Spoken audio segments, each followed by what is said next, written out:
Well, I've learned so much. My brain is full, but I think the kind of the four key things that I learned from the panel, and I hope that was shared, was really along the lines of hope, talking, sharing, and learning.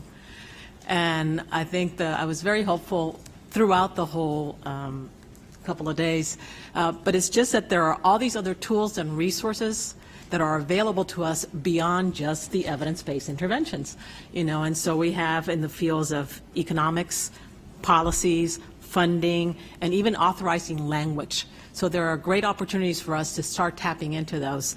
And I'm thinking in terms of talking, really bringing in these multiple sectors, different places, of business leaders, key stakeholders. We've had a lot of discussions that we need to have other people at the table to try and transform and move forward of what we're trying to do.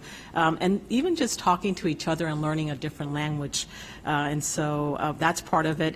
And this whole thing of sharing, I mean, again, there are the really cool toys that other people have and successes, and so we should learn to share and start tapping into them. I think of the work that's being done at the Washington State Institute for Policy, Public Policy, and the large impact that they've had in just a few years in their state, and how that's available to other states and other communities, and they can start making changes.